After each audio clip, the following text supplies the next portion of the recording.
சகோதரர் கேட்டிருக்காரு, ஹாய் அண்ணா, நான் ஆல்ரெடி 40 days 7 கண்ட்ரோல் பண்ணி வச்சு இருந்தேன் அண்ணா. அப்புறம் வந்து தூக்கத்தில் எனக்கு வெட் ஆயிடுச்சு. ஸோ பாடியும் ஏதோ இழந்த மாதிரி ஃபீலாக இருக்கு அண்ணா. அப்புறம் நான் எகைன் டே 1ல் இருந்து ஸ்டார்ட் பண்ண முடிவு பண்ணேன். 5வது டே வரைக்கும் கண்ட்ரோல் பண்ணேன். இப்போ எகைன் எனக்கு வந்து தூக்கத்தில் 7 வெளியே வருது அண்ணா. அண்ணா எனக்கு ரொம்ப கவலையாக இருக்கு பிரகாஷ் அண்ணா. முன்னாடி இருந்த மாதிரி இருந்த ஃபீல் மாதிரி இப்போ இல்லை அண்ணா. எனக்கு நல்லாவே தெரியுது. பட் எனக்கு 7 கண்ட்ரோல் பண்ணி வைக்கணும். அதோட பெனிஃபிட்ஸ் எனக்கு நீங்கள் சொல்லி நல்லாவே தெரியும் அண்ணா. பட் தூக்கத்தில் ஒரு மைண்டில் தவறான சிந்தனைகளால் வருது அண்ணா. என்ன பண்ணுறது? ஒரு சொல்யூஷன் சொல்லுங்கள் பிரகாஷ் அண்ணான்னு கேட்டிருக்கீங்க. வாழ்க வளமுடன் சகோதரரே. இது வந்து பார்த்தீங்கன்னா 40 நாள் நீங்கள் வித்து சக்தி வீணாக்காமல் காப்பாற்றிட்டீங்க. அருமையான விஷயம் ஆச்சுங்களா. 40 நாட்கள் உங்களுடைய உயிரணுக்களை நீங்கள் வாழ்க்கை கொடுத்து வாழ வச்சீங்க. அது உங்களுக்கு முழுமையான சக்தியை நிச்சயம் கொடுத்துருக்குது. அதனால தான் நீங்கள் முதல் வீணாக்கின பின்னாலும் கூட அதை தவறை உணர்ந்து திரும்பவும் 5 நாட்கள் வரை காப்பாற்றிருக்கீங்க.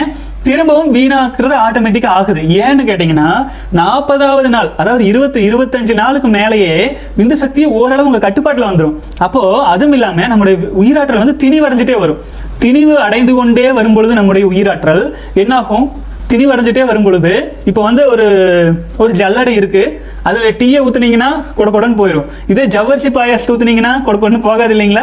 நீர்த்த தன்மை அதிகரிக்க அதிகரிக்க அப்போ வந்து என்னாகும்? விந்து ஆற்றல் வீணாகும் நோக்கத்திற்கே போயிட்டு இருக்கும். நம்மளால கண்டெயின் பண்ணி இழுத்து பிடிக்க முடியாது. ஆகவே தான் ஒரு 40 நாள் 48 நாள் கஷ்டப்பட்டு காப்பாற்றிடணும் அப்படின்னு சொல்றதுங்க. இதுக்கு நீங்கள் வழி அப்படின்னு கேட்டிருக்கீங்கன்னா உடலை குளிர்ச்சியாக வச்சுக்கோங்க முடிஞ்ச வரைக்கும். அப்புறம் வாழ்க்கை முறையை கொஞ்சம் மாத்திரக்க முயற்சி பண்ணுங்க. உணவு பழக்க வழக்கங்கள் எல்லாம் எளிமையாக்கிங்க. கடுமையான உணவு பழக்கம் வேண்டாம். கடுமையான உணவு பழக்கம் ஏன் வேண்டாம்னு சொல்லிட்டுங்களா? அதுக்கு இன்னொரு சின்ன உதாரணம். நம்ம வந்து வீட்டில் மிக்சியில் அரைப்பாங்க கரெக்டுங்களா? அதில் ஒரு வாழைப்பழத்தை போட்டு அரைக்கும் போது ஈஸியாக அரைஞ்சிடும், ஹீட் ஆகாது. அது வாழைப்பழத்தை போட்டு அரைக்கிறதுக்கு பதிலாக ஒரு கொள்ளையோ அல்லது வந்து துவரப்பருப்பையோ அல்லது ஒரு கடினமான பருப்புகளையோ போட்டு நீங்கள் அரைக்கும் போது என்ன ஆகும்? மிக்சி ஜாரு சூடாயிரும். ஏன் சூடாகுது? அது கடினமான பொருள். அப்போ வயிறு எங்கே இருக்கு? வயிறு வந்து இனப்பெருக்க உறுப்புக்கு கொஞ்சம் தான் மேலே இருக்கு. நீங்கள் கடினமான பொருளை உணவாக உட்கொள்ளும் பொழுது, அது அதிகாலையிலேயே உட்கொள்ளும் பொழுது என்ன ஆகுது? அந்த ஹீட் இருக்கு இல்லைங்களா, அது வந்து கண்டிப்பாக ஒரு பக்க விளைவுகளை ஏற்படுத்தும். ஜீரணம் சரியாக ஆகாத போது உடல் சூடும் தானாக வரும். அதனால தான் என்ன சொல்கிறேன், நாங்கள் எப்போதுமே ஒரு 8 மணி நேரம் தூங்கி எழும்பொழுது வேக வைக்காத, அடுப்பில் போட்டு வேக வைக்காமல் இருக்கிற பழங்கள், தேங்காய், அப்புறம் என்னென்ன பழங்கள் கிடைக்குதோ வெறும் வயிற்றில் அதை சாப்பிட்டுக்குங்க ஆச்சுங்களா. அதை மட்டும் சாப்பிட்டு காலையில் பச்சை தண்ணீரில் குளிச்சிருங்க. குளிச்சுட்டு நம்ம வந்து கிளாசிக் செலிபஸில் வந்து பயிற்சிகளை இலவசமாகவே போட்டோம். தயவு செஞ்சு அதிலெல்லாம் கலந்துக்கிட்டு ஒரு பிராண தவம் ஆயினும், ஒரு அருணகிரி தவம் ஆயினும், ஒரு காந்த தவம் ஆயினும், ஏதேனும் ஒரு தவம் உங்களுக்கு பிடித்த தவம் பயிற்சி முடிக்கும் வரை கரெக்டாக ஃபாலோ பண்ணுங்க. அதுக்கப்புறமேல அந்த மாதிரி ஒரு தவ பயிற்சி செஞ்சுட்டு இப்போ உங்களுக்கு வந்து நம்முடைய வந்து மனதை வந்து வகைப்படுத்தணும். எண்ணங்களை வந்து கரெக்டாக வகைப்படுத்திக்கணும். தேவையில்லாத எண்ணங்கள்லாம் வந்துச்சுன்னா அதுக்கு அடிமையாக இருக்கக்கூடாது. ஒரு தவம் ஏற்றிட்டு எண்ணங்களை எல்லாம் எப்படி சரி பண்ணுறது அப்படின்னு ஒரு பயிற்சி முறைகளை ஒன்று எடுத்துட்டு நீங்கள் போனீங்க அப்படின்னா நாள் முழுவதும் பிராணதவத்திலேயே இருக்கலாம். பிராணதவத்திலேயே நீங்கள் இருந்துட்டு இருக்கும்போது அப்போ என்ன பண்ணிட்டு இருப்பீங்க? உங்களுடைய எண்ணங்களை நீங்கள் ஆராய்ச்சி பண்ணிகிட்டே இருப்பீங்க. அப்போ என்ன ஆகும்? ஒரு வகையில் மனமும் கட்டுப்பாட்டில் வரும், ஒரு வகையில் உங்களுடைய உடல் உறுப்புகளும் காந்த ஆற்றலும் கட்டுப்பாட்டில் இருக்கும். அந்த மாதிரி ஒரு கட்டுப்பாடான ஒரு நிலையில் நாள் முழுவதும் நீங்கள் இரவில் ஒரு 10 நிமிஷம் மன உறுதி தளர்வதற்கு மிக முக்கியமான காரணம் என்ன தெரியுங்களா? அந்த நாளில் இருக்கிற 23.25 மணி நேரம் நீங்க எப்படி வாழ்றீங்கிறத பொறுத்து. சரிங்களா? இரவில் ஒரு அரை மணி நேரம் உங்கள் மனநிலை தவறி போவதற்கு நீங்க இந்த 23.5 மணி நேரத்தை சரி பண்ணாதான் அந்த அரை மணி நேரத்தை சரி பண்ண முடியும். ஆகவே அந்த அரை மணி நேரம் கண்ட்ரோலா இருக்க முடியல அப்படின்னு சொல்லாதீங்க. 23.5 மணி நேரத்தை சீர்படுத்துங்க. 23.5 மணி நேரத்தை நீங்க சீர்படுத்தும் பொழுது அந்த அரை மணி நேரம் தானாக கட்டுப்பாட்டில் வரும்.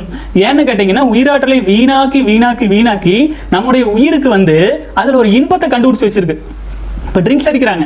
ட்ரிங்க்ஸ் அடிக்கிறவங்களுக்கு வந்து அது வந்து நல்லா இருக்கோ நல்லா இல்லையோ, ஆனால் அதில் ஒரு இன்பத்தை வந்து அறிவு கண்டுபிடிச்சி வச்சிருச்சு. இப்போ ஒரு டயர்ட் ஆகும்போது அதை குடிச்சிட்டு தீர்த்துக்கலாம் அப்படின்ட்டு போயிருது மனசு இல்லைங்களா?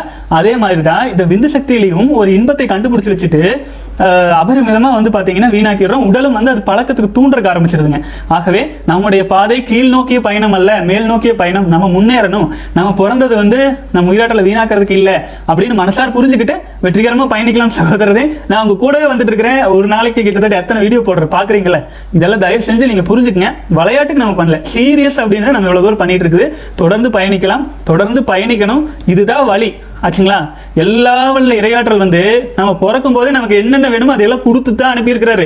அவர் கொடுத்து அனுப்புனதை வீணாக்காம இருந்தா தான் நமக்கு வேணுங்கிறதெல்லாம் தானா காந்தத்தன்மை மூலமா கிடைக்கும். அவர் கொடுத்து அனுப்புனதை நம்ம வீணாக்கி வச்சுட்டு அப்புறம் யார் வந்து நம்மளை காப்பாற்றுவா சொல்லுங்க? நான் உங்ககிட்ட கொடுத்துட்டேன். அட நான் பாருங்க, இப்போ நான் வந்து பிறவி எடுத்தாச்சு, எனக்கு வந்து இத்தனை தான் வாழ்க்கை உள்ளதா அப்படின்ட்டு எனக்கு கொடுத்து வச்சாச்சு.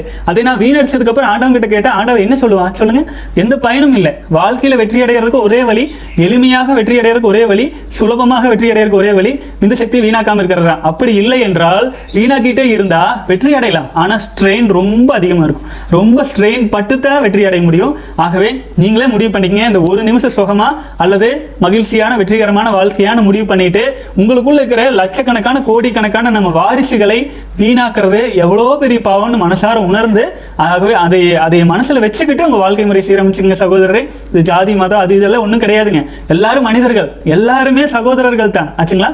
ஆகவே நம்ம சகோதரர்கள் வந்து நமக்கு கிடைச்ச ஆண்டவனால் கொடுக்கப்பட்ட உயிராற்றலை வீணாக்குறது பாவம் அப்படிங்கிறத மனசார உணர்ந்து தயவு செஞ்சு நான் சொன்னதை நல்லா மனசில் வச்சுக்கோங்க. நிச்சயமா உங்களால் முடியும். இந்த முறை 40 நாள் அல்ல 108 நாட்களும் உங்களால் நீங்க அடிச்சு தள்ளிட்டு வந்துருவீங்க, எனக்கு நம்பிக்கை இருக்கு. ஏனென்றால் 40 நாள் நீங்க வீணாக்காமல் இருந்து அதில் பலனை நீங்க பார்த்துட்டீங்க. இனி ஒரு சின்ன ஒரு ஹைக் கிடைச்சா நீங்க மேலே வந்துருவீங்க. உங்களால முடியும். வாழ்க வளமுடன்.